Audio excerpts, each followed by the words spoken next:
Yeah, Davey, we're going well, thanks. We're busy away this time of year, so after lockdown there we got going again, so it's great. The horses are running well for you as well. There's a couple of horses in the last week there. Second, there's a horse just touched off in the beginner's chase last night, and then Tricky Tricks won up and down Royal last week, so horses are in good form anyway before we get into the busy season. Yeah, thankfully they're all healthy and running well, and long way at last, sure. We're getting very busy now and it's very competitive, as you know yourself, so hopefully we can keep ticking along there and going as well as we are. I won't get too thick into the winter horses because we're probably a little bit early, only the first week in September, so maybe I'll come back in a couple of months. But Freewheeling Dylan, who won the Midlands National in Kilbeggan for Sheila here in the yards, that was a great day. Oh, it was a great day, yeah. He deserved that. He was very consistent.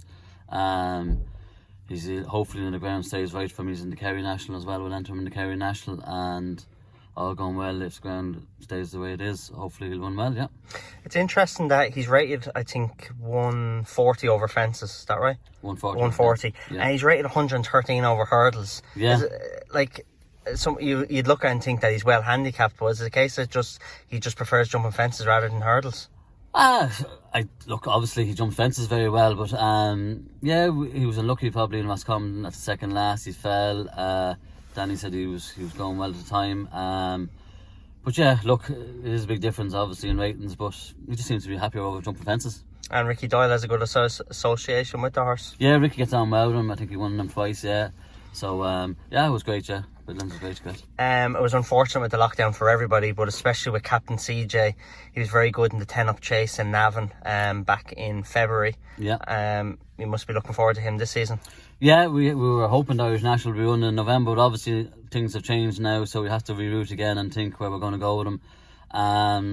He's not far off a run there. He's in now 2.5 months, so he's not ground dependently, lucky enough, so but we'll hold fire maybe till after Listowel and see what we'll do with him. Maybe he won't be far after Listowel, maybe the end of September time, October. I know you've mentioned the Irish National, but sure he's an English National horse as well, is he? Down the road, I think so. That's where we'd like to be aiming with him. Hopefully he jumps and stays right and he is healthy, but all them staying handicaps are his job, so we'll see where we go with him. Just when we're over at the gallop there, we've seen Vic's Canvas, who was a very good horse for you and for the yards, and he was third in an English National back in 2016. Yeah, so he got us going. Vic's he was a great horse for us. Yeah, he ran some great races in Sandown. He was second in a Whipper Gold Cup as well for us. So yeah, he's happy and healthy up there as well. Not about him. Tell us a little bit about your facilities here up in Bodine and Ratoath. We're very lucky, Davey. We have Lee Valley Gallops. It's just 100 yards down the road. A great facility for us. We never have to really go anywhere else unless we want a change of scenery for some of the horses. But yeah, it's very good. We've grass gallops there. We've sand gallops. We've school and facilities. We've start and stalls. So we've everything we need there. So it's great. You don't need to worry about driving the tractor then, or if the gallop needs sand, or. No, that's well maintained and well looked after. It's all there for us every morning, so we're very lucky. Here in the yard is your home place as well, with your wife and kids, and you're training 10 years now from last month, and your first runner was a winner, if I remember right, yeah. In Roscommon.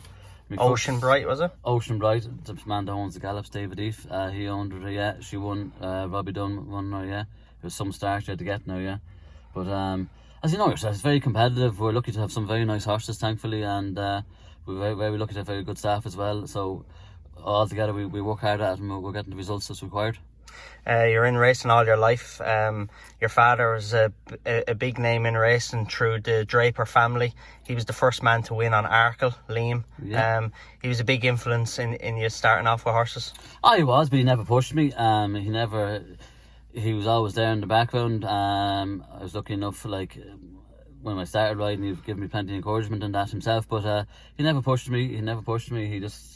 I'd be the same with my own kids. If they enjoy it, they'll go at it, but if they don't, there'll be no issues either.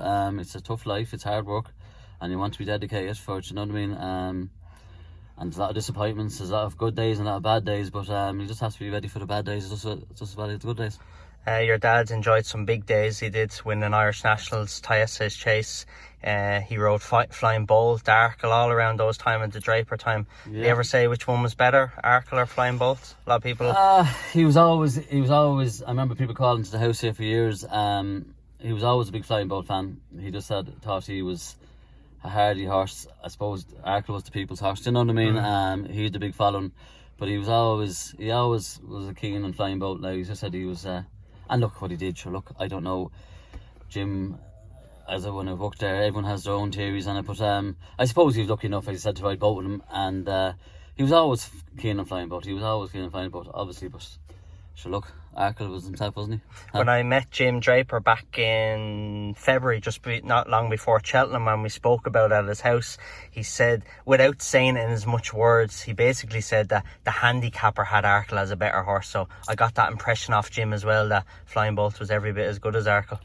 Yeah, and I suppose, look, as I said, all the stories are there, and when I worked there myself, there was the lads that were there for years, like, said that there were 2 fine horses to have in a yard at one time.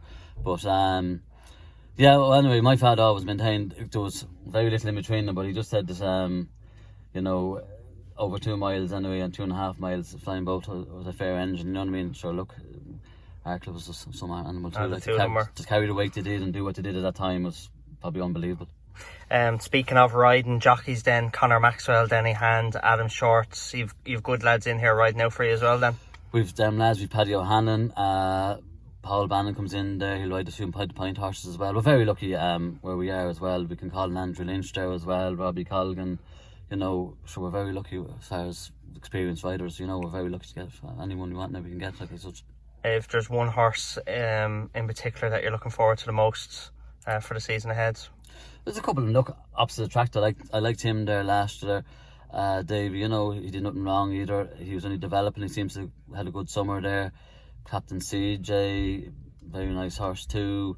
There's some nice horses there. Hopefully, as I said, we keep them healthy and sound, and they all go to war together. Good. Well, listen, I know you're in a rush. You're going to Wexford now, 3 runners.